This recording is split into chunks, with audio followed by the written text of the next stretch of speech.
View from the Gutters, episode 86.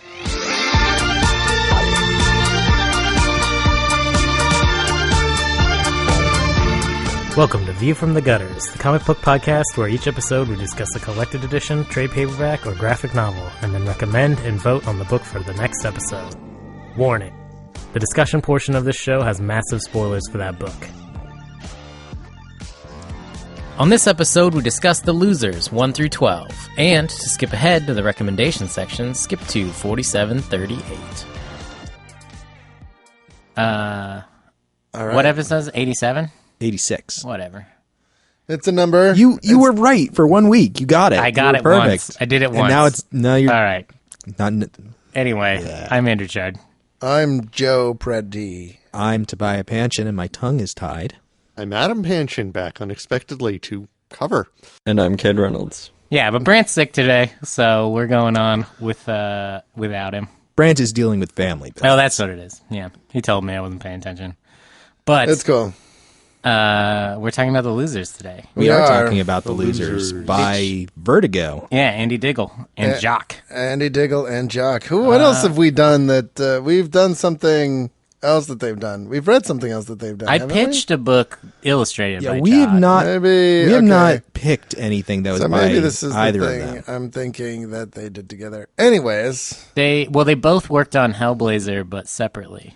right? Because okay. the book I think I pitched Pandemonium, which was Jock, or maybe I just talked about it. And then Andy Diggle wrote a run on Hellblazer that was very excellent. But Toby, you pitched this one. I did, Yeah. and I thought it was super fucking dope. Yeah. The first That's going to go on the cover of the new trade. You. Tobiah Panchin, super fucking dope. I was I hope trying to figure out. It's funny because I finished this last night, and I was trying like hell to think of who recommended this because I was like, this is not. It didn't feel right that Cade would recommend it, and you're doing 52 weeks of Image. Yeah. And I was like, there's no way Toby recommended this book Why not? because it's way too cool for something you would read. I had not read the book before pitching it. Yeah. I looked at the first issue and I was like, yeah, this seems good. I had just seen the movie and I fucking loved the movie. Movie's good. It's Harry it's Dean good Stanton. and it's a good adaptation of the source material. Yeah. Yeah. So- it's different enough and it works as a We film. we read book 1, which Yeah. contains what was volumes 1 and 2, Ante Up and Double Down. First 12 issues. Ante Up was a little bit scattered in my opinion.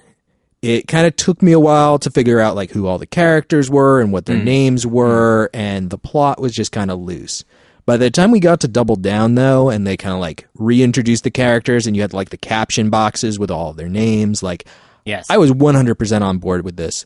And I thought the Double Down was an awesome fucking story. Yeah, I think am actually going to read the entire rest of the series now. Yeah, I I definitely also want to. kept reading past where we were supposed to again this week because I was really enjoying it, and yeah, I think the weakest part of this whole series is the first issue because it is a little disjointed and it does not do a strong enough It's job. a fairly cold open that does not do a good job of cementing the characters, both their you got with new characters you have to fix together name, appearance, and personality. Yeah. So that you know when they are referred to by name who they're talking to, so that when you know when they appear on panel who it is, and so that you have some idea of what to expect for them. Yeah, after reading the first 12, I went back and reread the first issue because I was like, was I just not paying attention enough to who each of the characters were?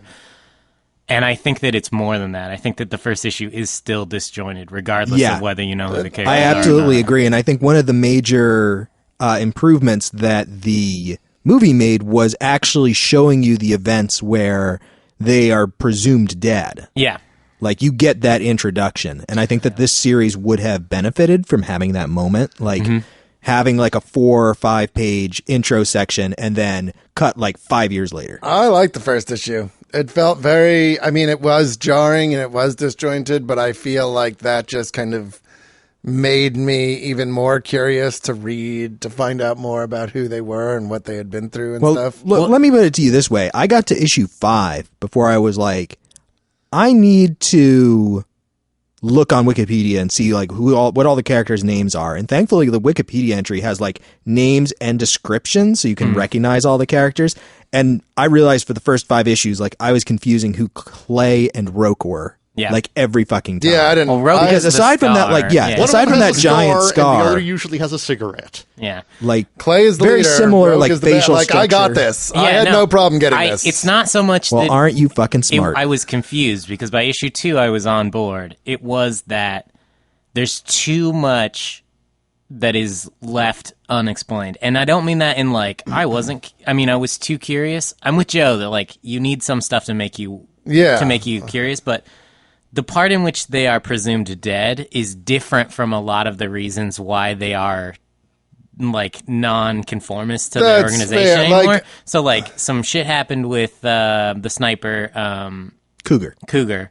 I was gonna say Coyote. I was like, that's not right. No, it's not. Cougar, and then there's a part about Afghanistan where he was like, "That's the last time I'm ever gonna let them order me to like do something that will directly harm innocent people or something like that."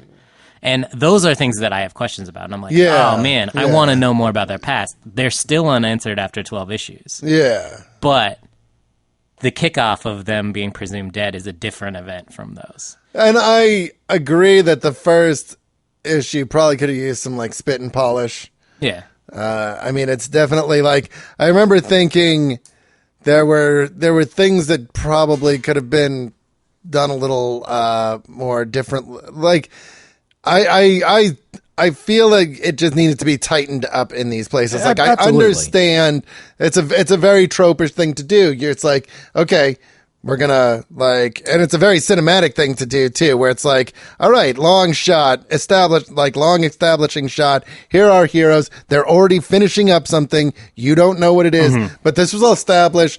Like the hierarchy, who does what, and like who's good at And what. that all comes out of one of the genres. It really struck me that this felt like it was elements of 3 genres smushed together, and I don't mean not in a bad way. It does a very good job of combining them. You've got the action movie spine that that the story sort of hangs off of, you know, the run, shoot, boom, boom. Mm-hmm. And then you've got on one side the heist caper stuff, you know, your Ocean's 11 Italian job things with they're putting together a job. They've all got different roles. Yeah. There's scams, there's double crosses, there's, you know, unexpected twists. It's, oh, it blew up, but they weren't there because they already had an escape route planned that you didn't know Absolutely. about. And then the third part is the spy thriller. Yeah, the and that's political the, conspiracy you know, the elements. pulling in the you know, governmental shady business and spies and dirty dealings. And this comes out more in the second story arc with the stuff that's going on, you know, the stuff that doesn't feed back in, but is sort of going on the B plot. Yeah, the guy who's looking into Max, the actual CIA guy who gets assigned to do that. And, that spy thriller is, you know, sometimes you've got things that are pure spy thrillers. Sometimes there are things that are combining, like Captain America, the Winter Soldier, the movie version was very much spy thriller mixed with superhero action. Yeah. Well, I mean, while I agree that it's 3 things mixed together, I think it's all. I mean, it's not those 3. It's the ensemble supergroup is what it is. It's just that's the trope, and we've seen like it the since like the A-Team. A-Team. Yeah, that's like. But even before then, you had like even things like Hogan's Heroes and shit like that, where it was Dirty a comedy, Dozen. but like the Dirty Dozen. Everybody has a specialty, and they've come together because maybe they're too raw for the regular army, or because whatever. Like somebody saw something in them, like the Magnificent Seven, right? Like F Troop. Yeah. Well, that's why No, not at all like F Troop. No, like DuckTales. not like DuckTales, exactly. Huey, Dewey, Louie were all right, and Webigail was the annoying Oh, sorry. one. I'm not thinking of DuckTales. I'm thinking of Tailspin. Tailspin.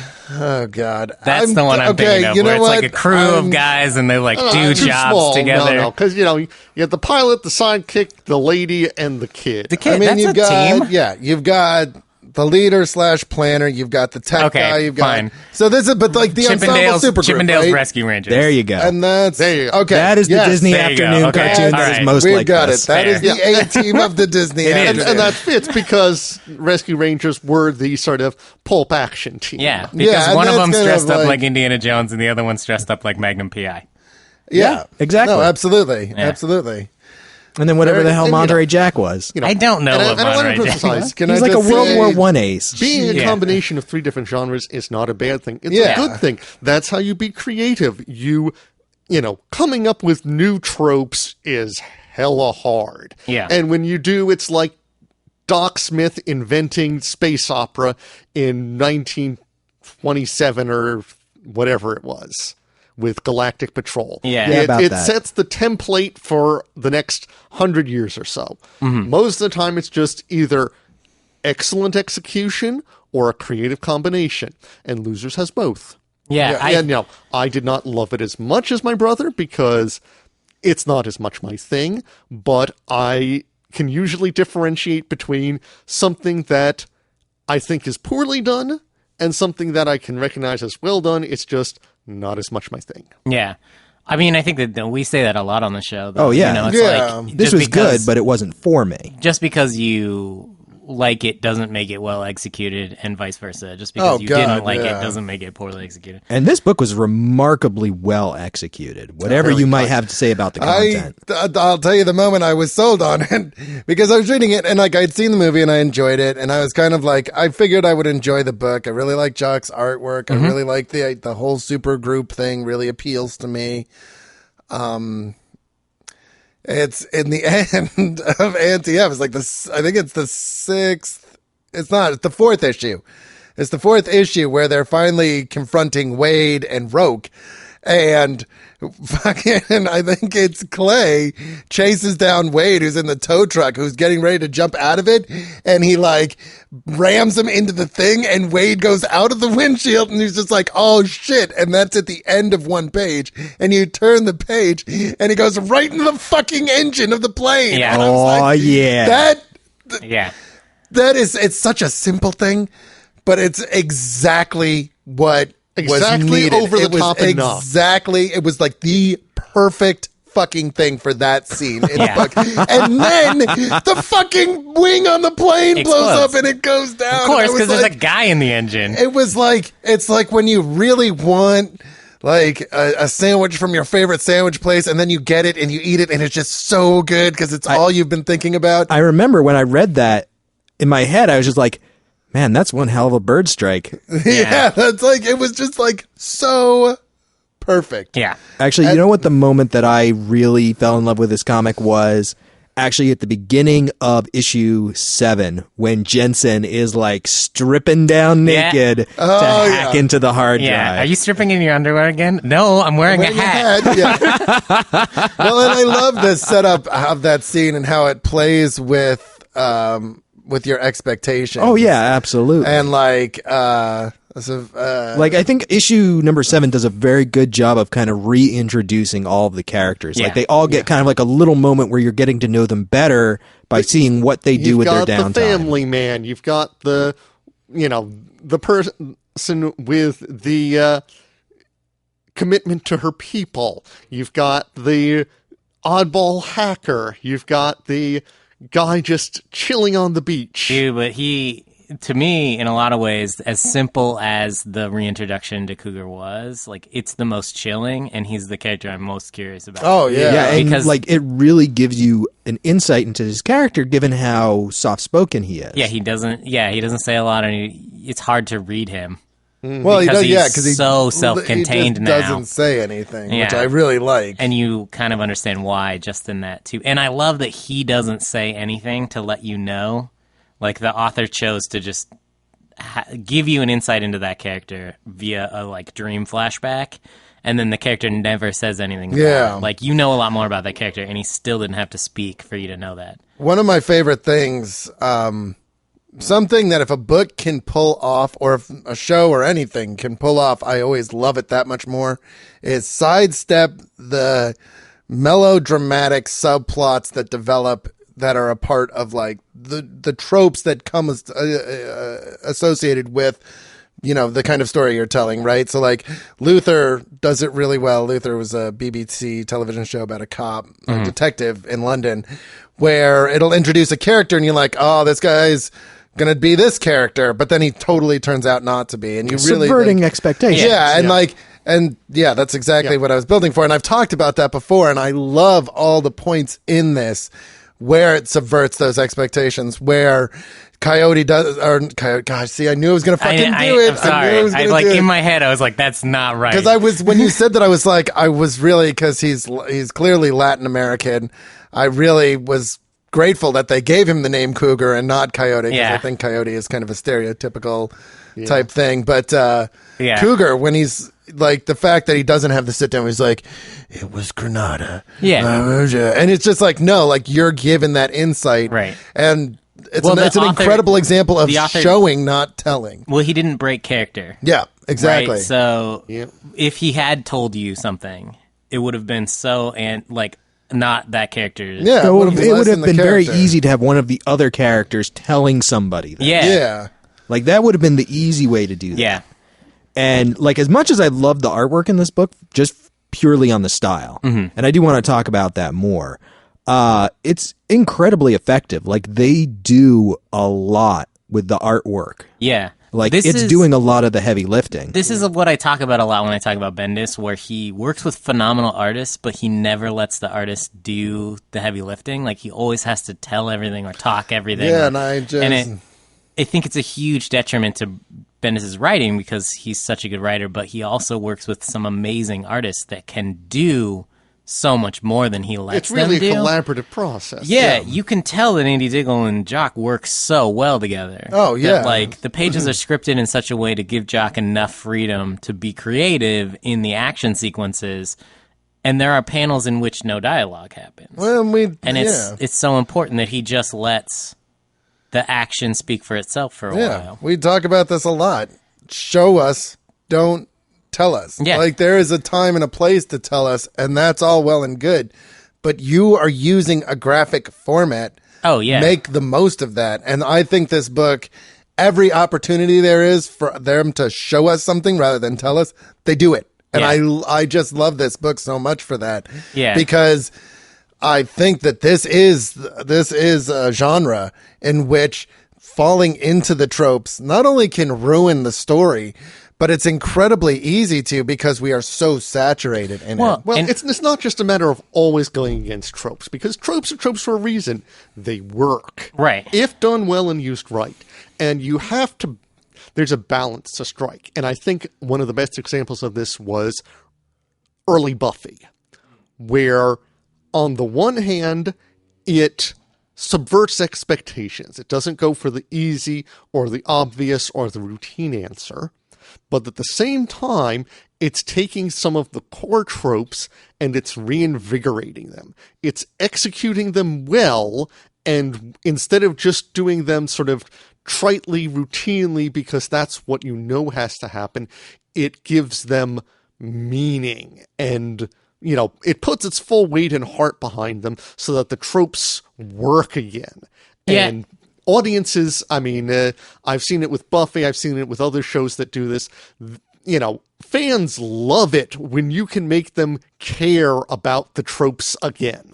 Yeah, and I think a lot of what Joe's trying to touch on here is not just trying to stay away from the tropes that, you know, because like you said, like tropes work, and when you use tropes out of context, like when you use tropes that are normally in one genre and you take them and use them in another genre, you can reinvigorate and reinvent the trope in a lot of ways. Well, Sailor Moon created an entire new genre by stealing Sentai, for those not initiated, that's Power Rangers. Yep. Stealing the Power Rangers 5-person color-coordinated monster fighting squad tropes and putting them with magical girls. Yeah. That hadn't been done before Sailor Moon. Before Sailor Moon, they were, you know, little girls who became adult pop singers or witches or something. Yeah. And I think what Joe is kind of mentioning is that if you copy the tropes that are so common to that genre, you get what feels like either a poorly executed homage or just a cut and copy. Because this could feel so easily like a carbon copy of the A-Team. Absolutely. Like, it walks that line so... It's such a thin line. But the important thing is not to do things just because something else did that. Well, Exactly. and that's exactly the point I'm getting at. It's tropes in and of themselves are not only are they not good or bad, they have no designation, but they are part and parcel with any kind of storytelling. It's not about the trope. It's about the fact that a lazy writer will take a story and go, I'm going to have this element, this element, this element, this element, this element. I'm going to have this plot beat here. I'm going to have this story beat here. I'm going to have this character here. And it's very paint by numbers, and it's very boring. It's cafeteria line. Exactly. Well, at the end of the day, it all comes down to execution. And that's the thing, is that really a good writer doesn't just use a trope. He thinks about what goes into that trope and how he can use it in a way that will keep the character interesting and keep the story interesting. So you have things like us getting that insight into Cougar's Nightmare. Into, like, there was one other part too that I really thought subverted my expectations, and I can't think of what it is. One of the important things is, not letting the tropes run the story. Too often I see writers who will bend, fold, and sometimes even mutilate the characters in order to get them to fit the story tropes. And this is especially obvious in shared creative worlds like TV shows and comic books. And a good writer will know when to let the character take precedence and override the usual trope to let the character do the thing. The important thing is that the audience, when their expectations have been subverted or countered or let go, never goes, oh, well, that's anticlimactic. They should always go, oh, that's obvious. Of course they did that. No. And it's something we talked about on the Stephanie Brown Long Run. If you haven't listened to that yet, it's out now. Which was, there are times in which Stephanie Brown feels like the words in her mouth are Chuck Dixon's words and not her own words. And you have to instead let the character have their own like ideas, goals, passions, things they care about, and not let the author's vision like overcrowd that. Like, let the character let the character be themselves. Some authors do mouthpieces. Some people read too much into characters and ascribe their opinions to the authors, and it can sometimes be hard to tell, although it's good. I'm not saying you can't get a read on an author, especially when the same things come up multiple times from different characters in different works, and you can spot a pattern.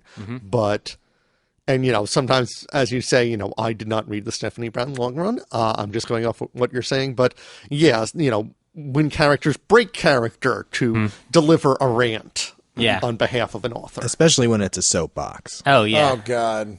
Yeah, and it's just, if you design a character well and you write them well, it feels natural. It feels natural, and it feels like they sort of write themselves. Because they have their own personality, and all you're doing is like bringing them to life. There have been many times where I've heard an author saying, I was trying to make the story do a certain thing, and the character kept going, no, I'm not going to do that. I'm not going to say that. That's not how this goes down.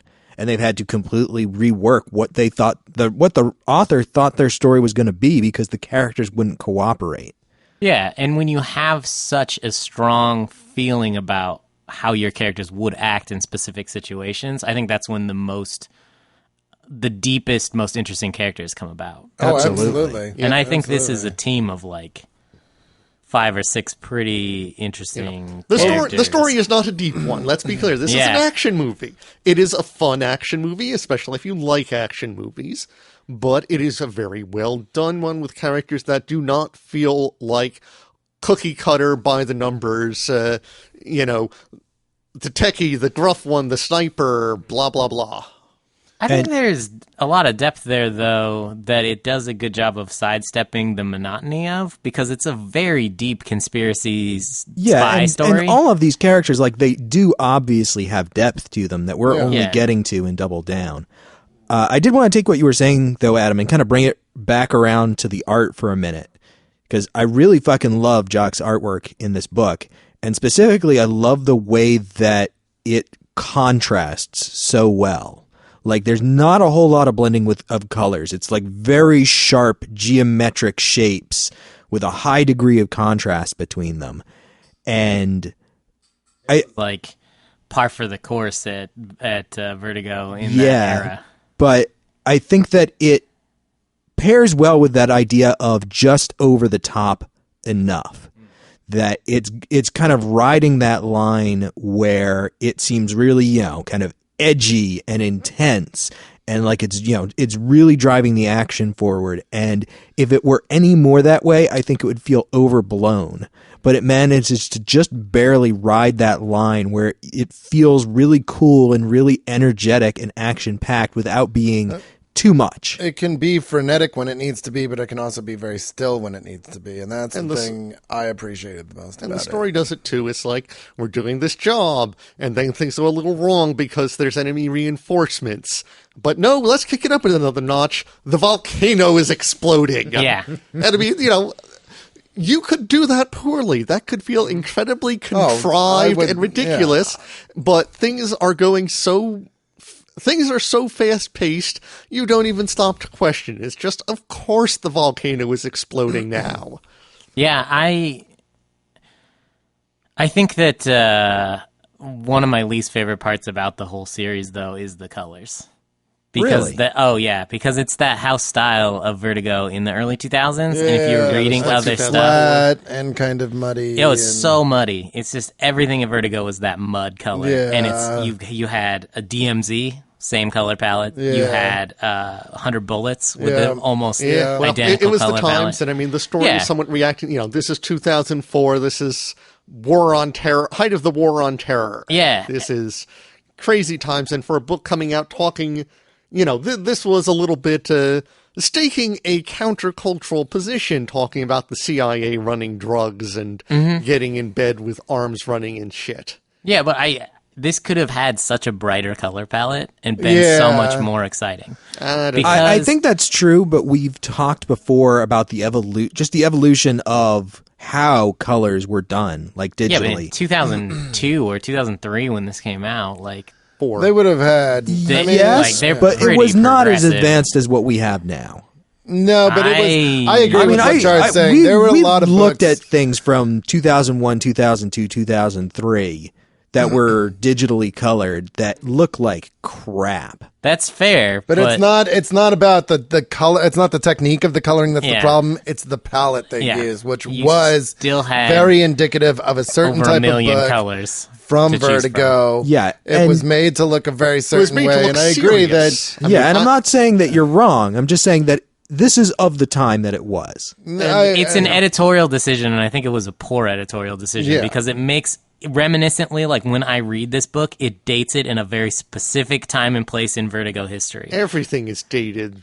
But it shouldn't be dated by the color. I mean, like dated by the colors is such a weird fucking thing to be dated by. It's just like it came off of it's a just going. press. It's just going. I'm hey, coming in partway through this conversation, but I definitely thinking back think that things at the time they were trying to be. We're not the bright. Superhero comics were the serious ones. Exactly. No, absolutely. It was so reactionary, and I think that it's so detrimental to this book in a lot of ways because hindsight is 2020. I agree. Yeah. I think that's saying like this is an action movie made in the 80s, and why does it have a soundtrack that's got lots of synths in it? It's like that's just how they did it at the time, and some people were. Well, some people cranked out some really awesome synth soundtracks, and some people cranked out some really shitty ones. Right, but that was the time. That's what they did. It would be more similar to why is every song in all of these movies in the exact same key? It's more like that because they're all using the same technology, but you don't have to choose the same like palette. Which is basically the key or mode in music is the same as like a color palette. And I mean, Transmit was coming out at the same time. It's so bright and vibrant. And like, oh my God. Completely. And that was a Helix book originally. Right. which moved to Enemy DC and then Some- moved. Well, to, no, Helix was DC's sci-fi imprint. Right. Imprint, right? Right. You know. And then it got rolled into Vertigo. Well, Vertigo hadn't started doing stuff that wasn't magic yet, as far as I know. Because Vertigo was like their magic one. Well, it was or kind of like their darker fantasy one. thing. Because books like 100 Bullets and Vertigo was their adults, was their mature readers. Imprint. Yes. Is that what it was? Yeah, That was and the it exact term, started because with- before Vertigo was a thing, it would say DC for mature readers. Yeah, Right, and, it's like- and those it books was- That's all what they became spun Vertigo. off Sandman into. Sandman, Swamp well, it Thing, started and with Hellblazer. Swamp Thing, and then Sandman was the first that was published solely under the Vertigo, and then I don't even think it was Vertigo at first. I thought I with think Sandman it was. With No, Swamp Thing, it wasn't, because originally Sandman was happening in the DC universe because he runs into Martian Manhunter. Yeah, but the And it was after they moved it over to Yeah. moved it over to Vertigo that stuff stopped. yeah they hadn't. They also had not delineated that also like Vertigo Doctor, was a what's his different. name, Doctor Dream I- or whatever. I mean, The guy in the diner. He was an existing villain. Oh, yeah. yeah, Dr. Destiny. I mean, it's canon that it has been canon that Sandman They happens folded in the them back DCU in. because even They folded them back in. It was a big deal when Jeff Johns' JSA brought no, Sandman back in Grant Morrison's JLA run, Daniel, who becomes who. That's who Adam is talking about. Daniel Dream. Yeah, in but Grant Jeff- Morrison does it in JLA before. Does he? Yeah, well before well before Jeff. I just Johns remember, like, there was introduced a period of time, like, when they brought John Constantine back into the DC universe, like, that was a big deal. Sandman #1 has DC on the cover. It has the DC imprint on the cover. Right. It's the circle with the little stars. in Yeah. it. That's Sandman the bullet. got brought into Vertigo after it launched. Yeah. Same with Hellblazer. It's one of the reasons Vertigo got launched. Just like Gremlins and Temple of Doom are PG and are the reason PG-13 exists. Or PG-13. Yeah. I I don't was have just any of my going back devices to on look me.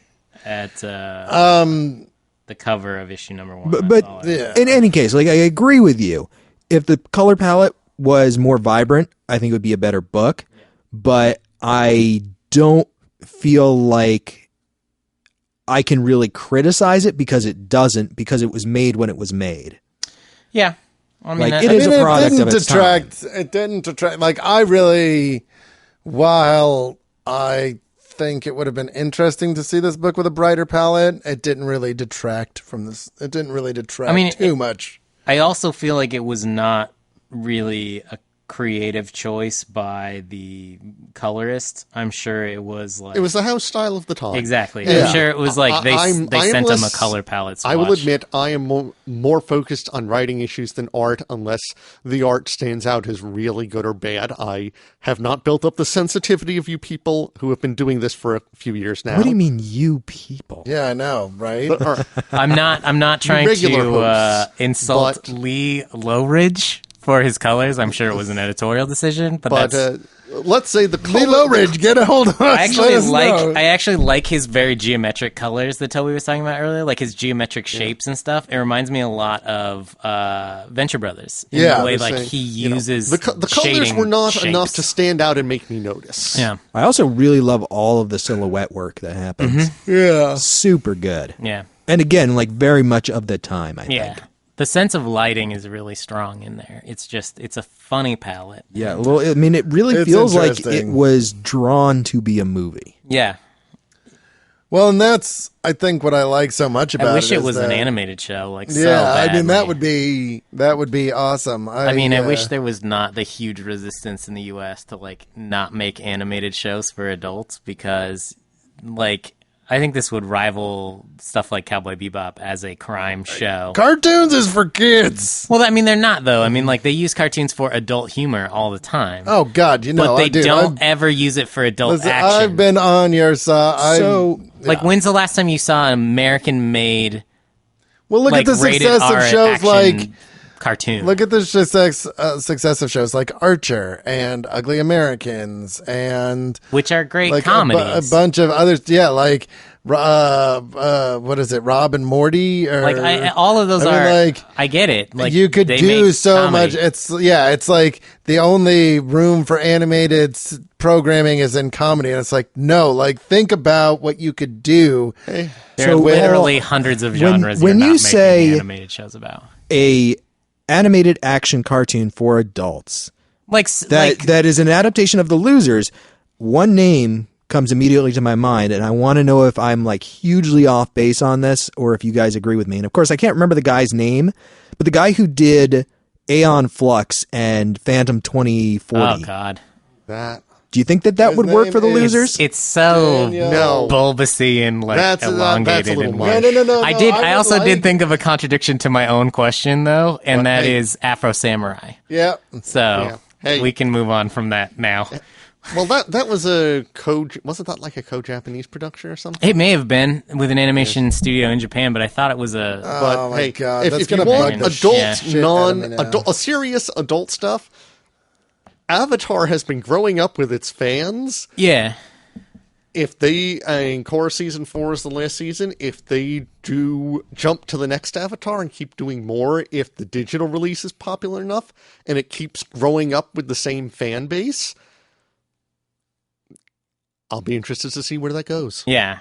I mean, I think they are doing more like kind of home release stuff like that. Like they just did that Batman. The DC stuff, yeah. Yeah, but it's not the ones that are like the movies. They're like there's a Batman one that's like 7 short films all done by different animation studios. Oh and directors. yeah, it came out around the same time as The Dark Knight. Right, and it's it's called made Gotham more. Knights Yeah, or and it's so. made more for adults. It's not Yep. really kid friendly. No, It's not. I mean there was it some doesn't- good stuff in there. Yeah, and there and was there's some also good some stuff very in there. Bishonen Yeah. Batman. They did stuff something going on similar, there. I think, with Halo, where Yeah. they released a number of Halo shorts. They Yeah. did something with The Matrix, the Matrix Animatrix, Reloaded. which was really good. Oh, that's Yeah, what it was. the Animatrix Animatrix. is That's Not awesome. all of the shorts were awesome, but Yeah. most of them. I mean, were a lot pretty of those good. were Japanese made or like Korean Yeah. animation studio made and stuff. But And- it was still made for a American release. yeah, which and is what's important. I think that just more stuff like that needs to happen, and this is, I think, an amazing property for something like that. Yeah, I know, I agree. Because I mean, Japan's, they got it on lock as far as like every genre is covered by animation. but- I wish that they had made another Losers movie. yeah, I'm a It little didn't- surprised that they it didn't. didn't do as well as I think they thought it was going to. I thought it was great, and it I- had. was really good, but just monetarily. Henry Dean Stanton, and it had the comedian in it. Didn't it have Chris Evans as Jensen? I don't remember. I think Pretty so, sure. though. Yeah. My brain worky no. But monetarily, a production studio's like, if we make $14 billion, then we'll make a sequel. And it didn't. So they if we didn't. make $14 billion, That's how old white people talk. No, I know. I'm. Yep. That's how I talk when I'm not on the radio. I see. That's what this is, right? The radio. Yeah, this I is love the radio. different than the moving pictures. It's different.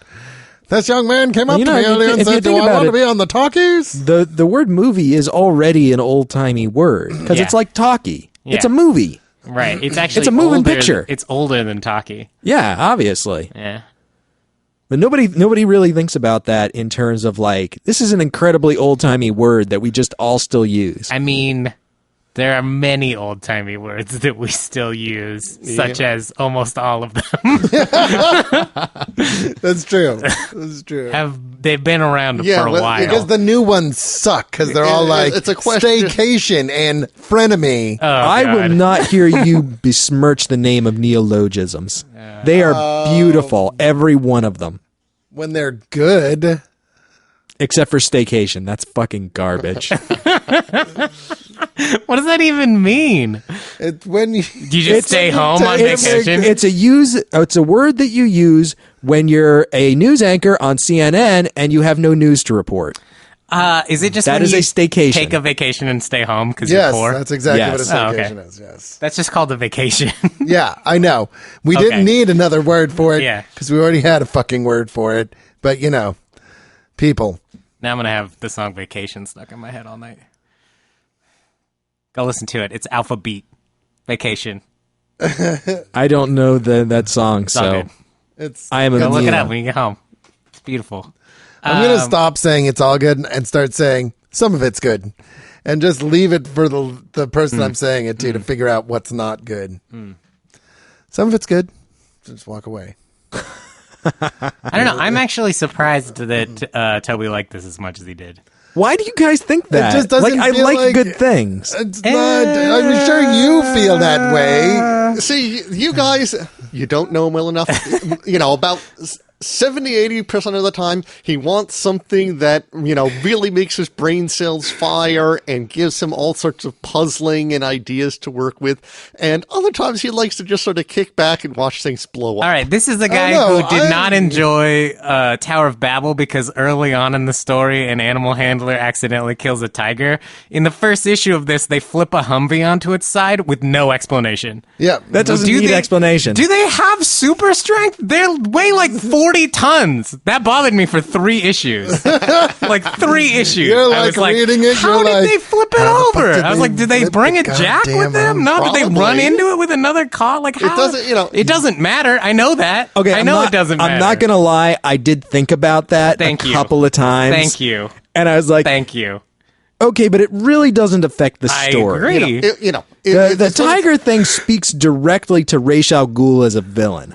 Not really. He's not the hiring manager of his really. organization. Yes, he's not he sitting is, there obviously. going, hey, he's not Hold the HR. He has a guy that does HR. And maybe I he would was like- really I would shitty on like I it. hope to- that person is Pam I from just- Archer. It I'm is. going- Who is his evil It is HR person. Exactly that. All of ISIS is basically just an arm of the League of I Assassins. mean, where does he even get How would he employees do- anyway? How would He he has do? a cult that worships him. Yeah, but what he's an happens immortal. when there's How like would he what happens when do- there's like a person that they have a job that's new, like IT? Like who does IT for Ra's al Ghul? It's not something like He's got They people. recruit. He's got exactly, people. and sometimes they get shitty No, people like, and no, they they- kill a tiger on accident. They have Boom, like temp entire job. villages of people where they're like, animal husbandry is now a thing. Yeah. We need somebody to go out and learn animal husbandry. And maybe that guy died earlier on the job, and they had to get a temp, and the temp wasn't very good, and that's how that story I'm opens. picturing Ra's al Ghul doing interviews now. Like, I see your references are in order.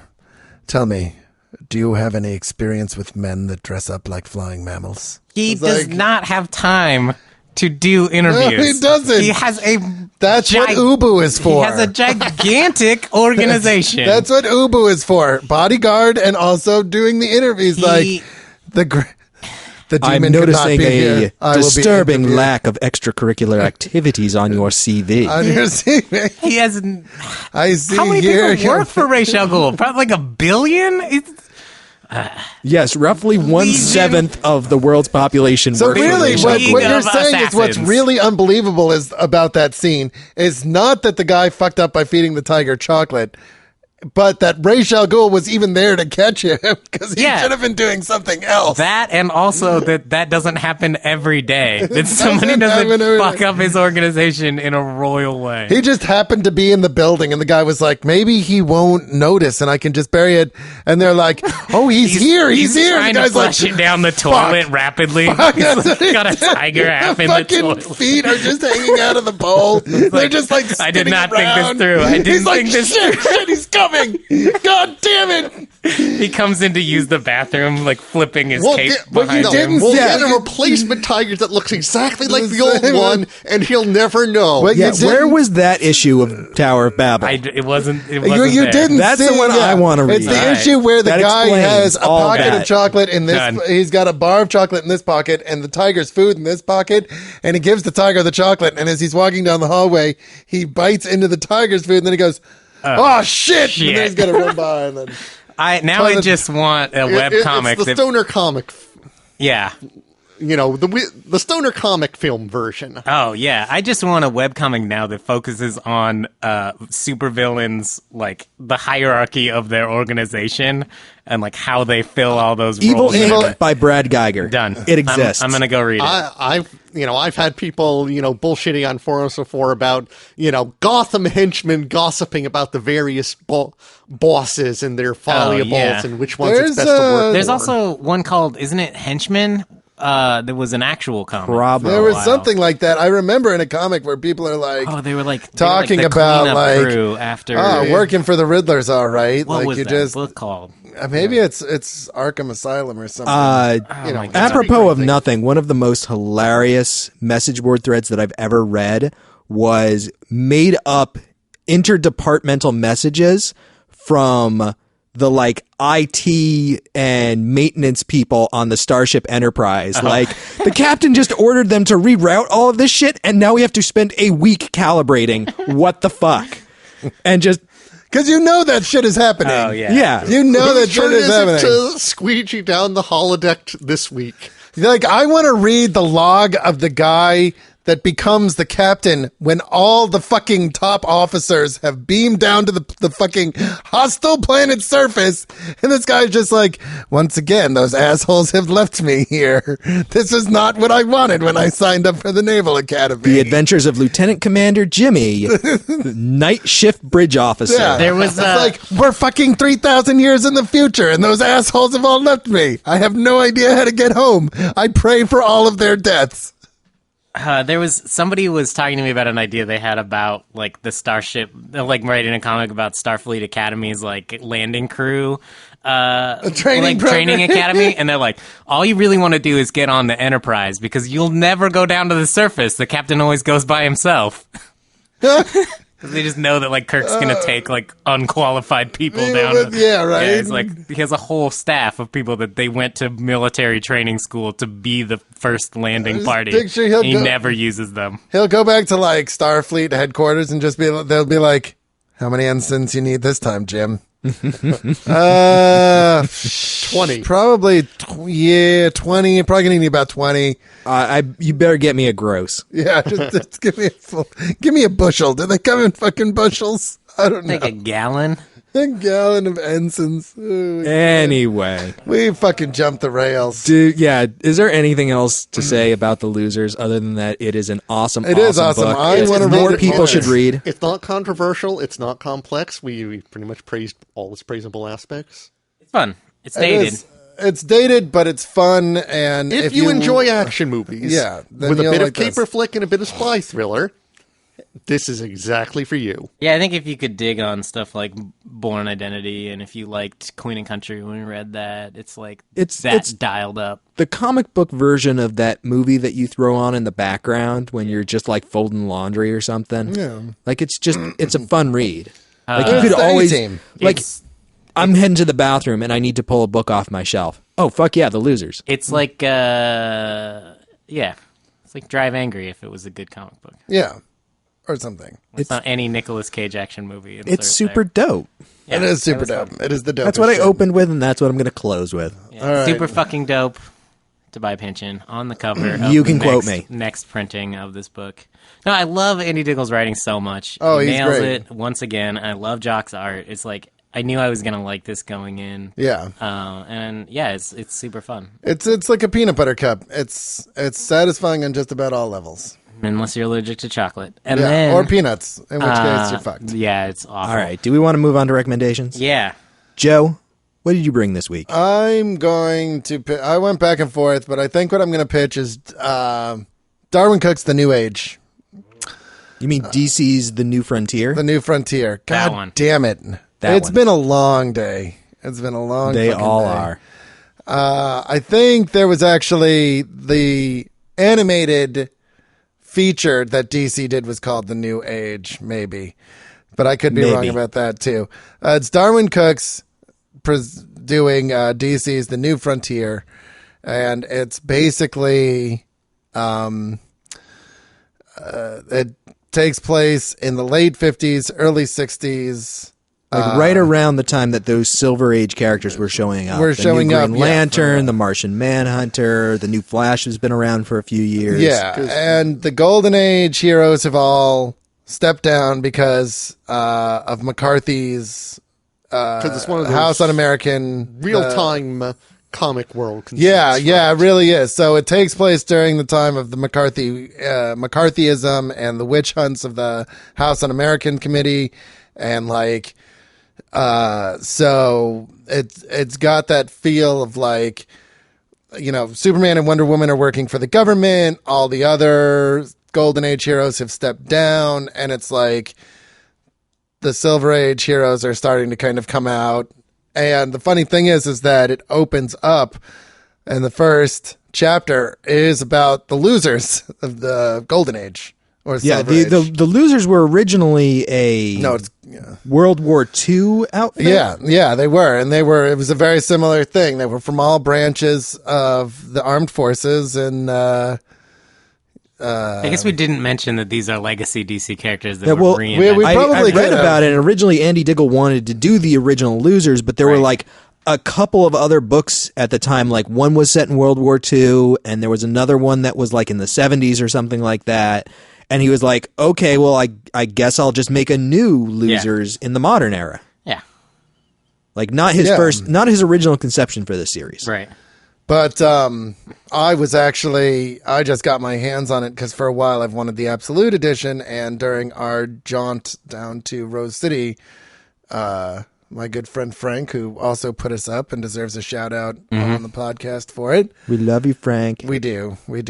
Totally hooked me up, man, because he's awesome.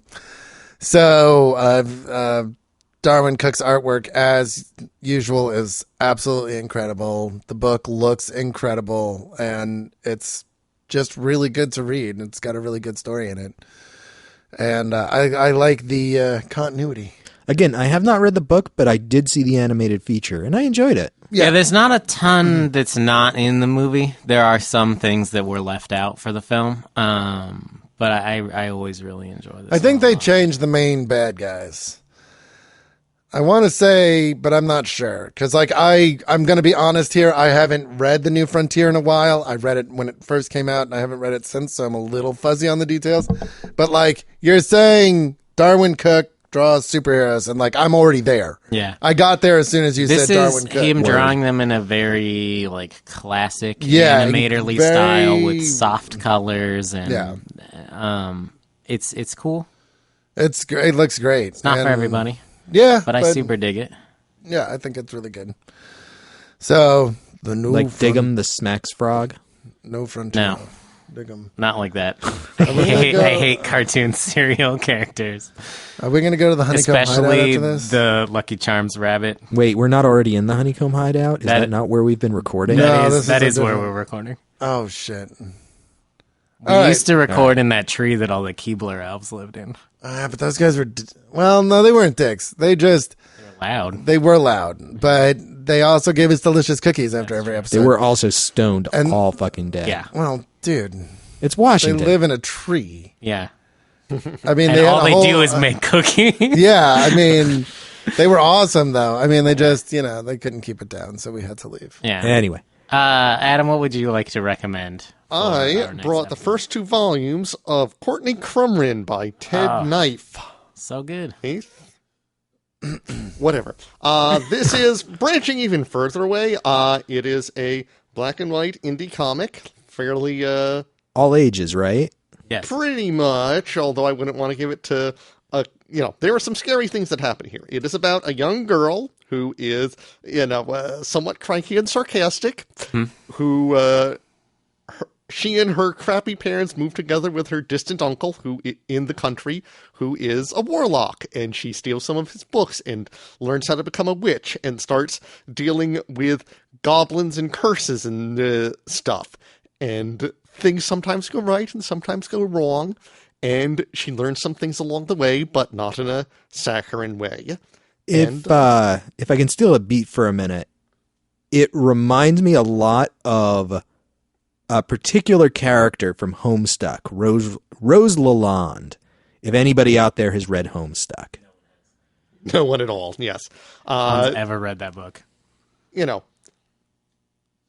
few people get eaten or cursed, but it's pretty good. and I've got the first 2 volumes It, here. Yeah, it is a fun series. I would hesitate to call it all ages. I suppose I would call it teen, like kind Yeah. of what Boombox. Okay, yeah, like teen that, is a good- that age group. Yeah, YA? young teen. Young teen YA, and up. young adult, like Yeah, that. young adult. Boombox, which is the imprint of Boom that is for like teens, is where like Lumberjanes is printed Right. under, and some Teen other- Dog. Young Teen adult Dog. is Oh when my they God, start if you getting have the books not in the picked up library Teen Yeah, Dog go yet. read it. people can actually die and bad stuff can actually happen Yeah. and things don't always turn out happily for everyone in the end. Yeah, but it's not all like sex and But violence this and is, swearing. So. this is.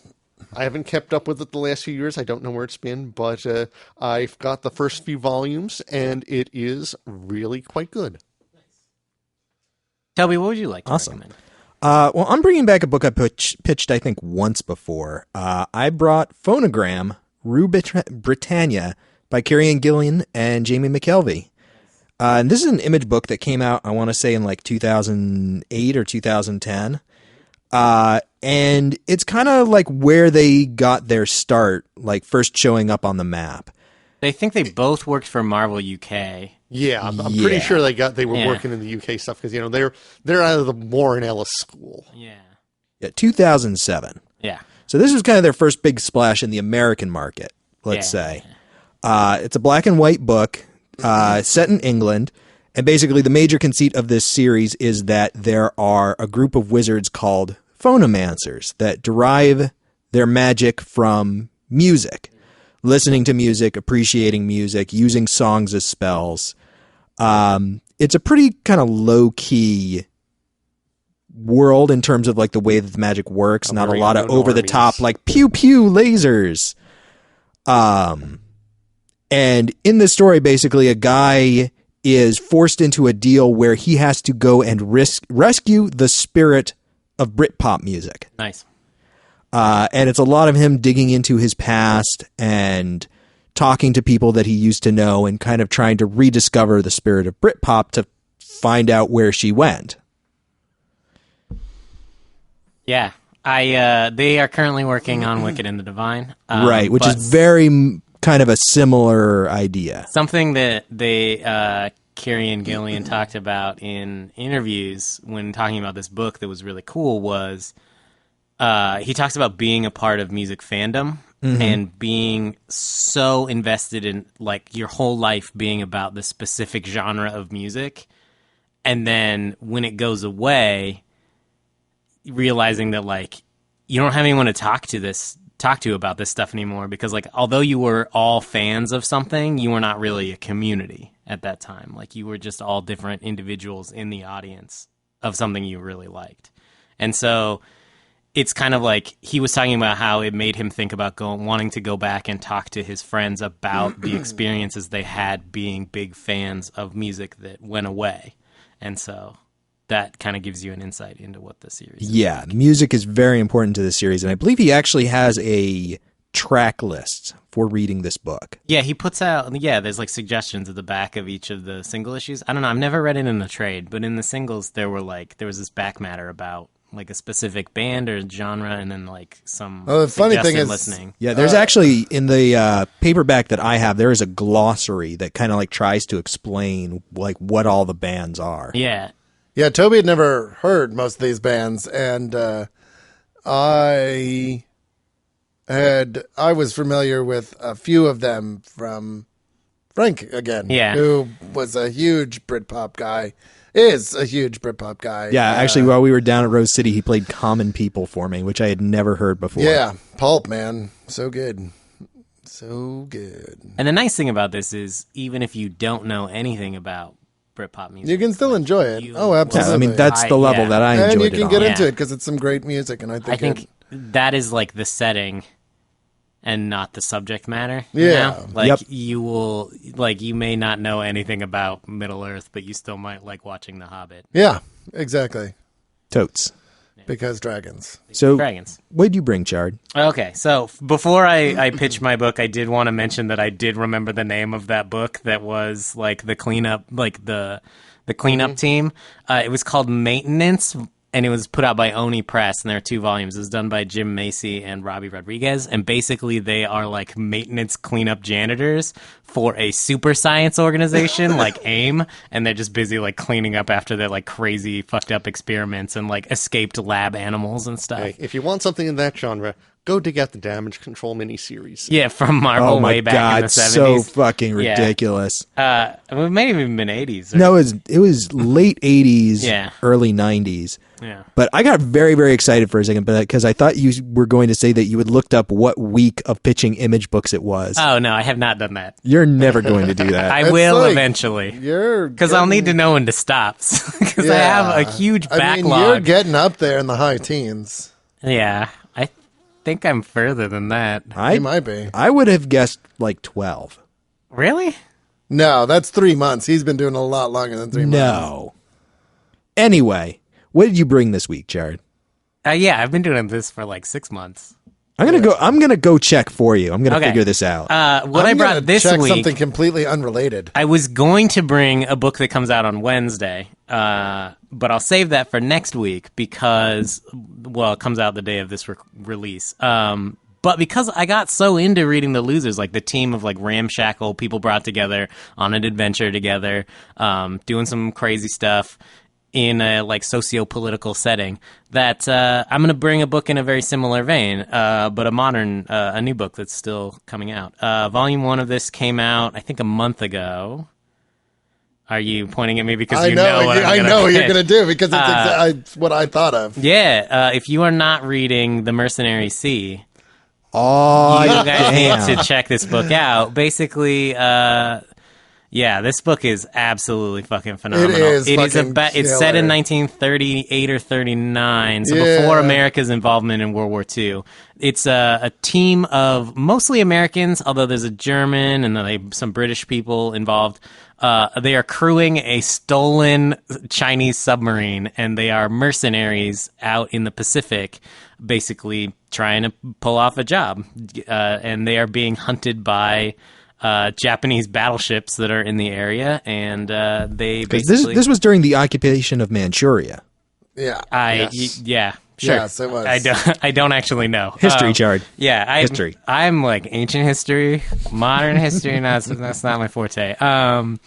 But they're a crew of kind of displaced individuals that are working slightly outside the law, if not very much outside the law. It reminded me of Firefly a little bit. Yeah. Like right off the bat. It had Yeah. a lot of. It's funny because when you were talking about the color palette of The Losers, and you were like, I really would have liked to see it with a brighter color palette. I was like, you know what you'd have if you had The Losers with a brighter colored palette is you'd have The Mercenary Sea. Yeah, and something about The Mercenary Sea that I just like can't not be attracted to is the art is absolutely fucking phenomenal. It It's really is. unlike It's anything lush that you've ever and seen. beautiful It's kind and- of it's like a mix between like slightly like that really thick, heavy line art that you get in a show like Archer. Yeah. But it's sort of abstracted at the same time, and then you have tons of silhouette. It reminds me of Samurai Jack, actually. Yeah, it that's- really does. There's so much And influence. There's so many influences going into this It's a artist. feast. And To it's the really eyes. beautiful. And, And they, it's again, so a original. lot of silhouette work. Yeah, and the And color it palette. really, like, it looks like an awesome fucking movie. Yeah, the sun, like when there are sunsets and everything's just like these brilliant orange colors, or when they're in the jungle and everything's this lush green. They're underwater and they're the blues. It's so vibrant. It's so beautiful. I love everything about this book. I talked about the lettering even on top of the stack, which is something I never talk about is the lettering, but it's brilliant because they use gray on the outside of the color of the balloons instead of black, and it's subtle, but it makes a huge difference Yeah. because the line weight, all the blacks you see are so intentional that it doesn't detract from the art by using gray, like this lighter gray on the word balloons, and it's just like really smart all the way down. And this is a book that has not been getting enough press. Oh, No, God, it's no. It needs a absolutely lot phenomenal. more love. It's so good. Give and it all your love. They the cool thing is that it starts you just like The Losers, like right in the middle of a story. They're like already on a job. They're already working on something. The crew has already been assembled. But something that the creative team has talked about is that later issues are going to go back and explain like how exactly did they steal a submarine and like why are these people working together? And it's something that's really, really very cool, and I'm very excited. How for many it. issues are out now? 'Cause I believe 7 or 8. Yeah, I think. Yeah. So. Did they go on hiatus for a little bit? I they think must have. a couple weeks or a month, maybe. It wasn't very long. It seems 'cause like I it's think- been a while since I've read an issue. I think issue 7, maybe they did take a little bit more time off. Because I know, at least I think one after the trade has come out. All right. But anyway, Yeah. the first trade contains the first 6 issues. And it's phenomenal, and it will be ongoing again if it's not now. Yeah. And it's absolutely fantastic. Awesome. God, And I love it. why did you have to pitch it like I really want to vote for it, but I feel like I would have. I feel like it's too. I don't know. You want me to vote for I it don't know first? that's too similar. It is similar in idea, but Yeah, Adam, why don't you go ahead and vote first? Well, I do have I will agree. It is Mercenary Sea is a very, very promising new book. I think it is just a little bit too similar to The Losers in to do directly after, and that it is again too new. I would really like 2 volumes to be out before I, whether or not I am here. That things are still too unformed and haven't gone far enough to really get into the meat of it. So I'm going to give my vote to New Frontier. Joe? I have to concur with Adam. Like, I would love to talk about the Mercenary Sea, and I think those guys just deserve all the high fives because they're nailing it right now. But I just feel like following up The Losers because while it is different and it does have a different feel, it is similar in theme. And I just feel like I would like to talk about it more. I'd like to come back at like 12 issues I'll bring it back for sure. do it because Absolutely. those We'll guys talk are about it. awesome. So what are you going to vote for, Joe? My book. Nah. I will. Fuck. I'll throw Toby a bone and vote for Rue Britannia just Thank because you.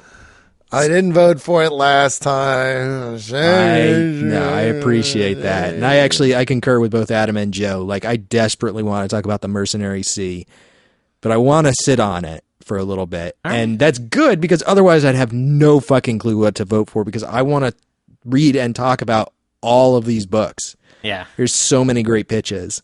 And thankfully now I don't have to pick because I can vote for Courtney Crumrin and I can make Chard pick. Oh man, are you really gonna do that? It's Yes, dangerous. that is what I am doing. dangerous. I don't know what the fuck is going to happen now.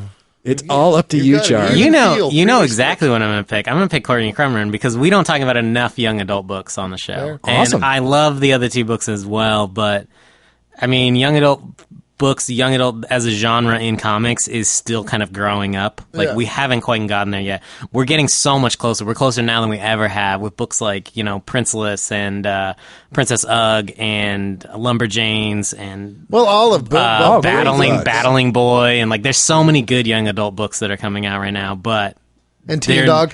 and Teen Dog, there needs to be more, and so Man, I just how long wanna are you talk going to about keep more. beating the teen dog Dude, drum? it's Dude, good. It's fucking amazing. I All love right, it I'm too. going to have to come over to your house. I'm going to have to read it. Yeah, it's fun. It's so much fun. Yeah, so I'm gonna vote Courtney Crumrin, and that's what we're reading. Awesome. All right. I will send my volumes home with Joe probably, and you might get Audrey to try and read these. Yeah? Never going to happen. I will go home and be like, do not fucking read these no matter what. And then she'll be like, what's that? I'll be like, well, maybe you can read them, but maybe you can't. And then I'll like hit her in Just the be head. like, I don't think you can handle this. Yeah, that's a good one. Just be like, I don't know. It's probably not for you. It's a little too mature for It's you. too much for It's you. a little over your head. It's too much for you. You won't get it. All right. Thanks for listening, everybody. Yeah. Thank you for having me again. Oh. All right. 2 for Anytime, 3 Adam. on pitches. Good job, Adam. Yeah. Well, hey, you guys, I'm sure you guys pulled the top of your boxes ages ago. I'm working from a fresh start here. Yeah, I don't want to vote for anything that Joe and Toby pitched just because I hate them. That's fair. They're very hateable. It's so easy to hate them. I mean, Yeah. I thought that's why we came here. Is it? That's why I was confused about Adam being here because Yeah. I don't hate Adam. You guys told me He this. teams up with me against Toby. You guys just haven't hung out with him long enough. You guys well. told me this was group therapy and that I had to be here. Oh, shit. Is that not They what told we're me there doing? would be donuts at the end of this. That's the only reason I came. I had a donut for breakfast, in other news. Anyway, have a I good day. also had a donut for breakfast. It was a delicious apple fritter. But Joe brought donuts the other day. I did. I'm on a donut kick I right now, polished so them all. now you made me hungry. But yeah, All thanks right. for listening, everybody. We'll catch you next time. So, There- volumes 1 and 2 of Courtney Yeah. Corman? Yes. Yeah. Excellent. All right. Bye, everybody. Bye. Goodbye. Thank you for listening to Me from the Gutters. I hope our recommendations have inspired you to go out and find some new comics you'll enjoy. Join us next time for a discussion of our selected title, but like every week, we encourage you to read all of the recommended books. In the meantime, please leave us an iTunes review. It really does help new listeners find the show. You can also like us on Facebook, subscribe to our YouTube, and follow us on Twitter at ViewFRTHGutters. Feel free to email us at contact@viewfromthegutters.com. Please send us any questions, comments, or recommendations you might have. Be sure to subscribe to our YouTube channel as we post new videos every week. And thanks again for listening. And as always, keep reading.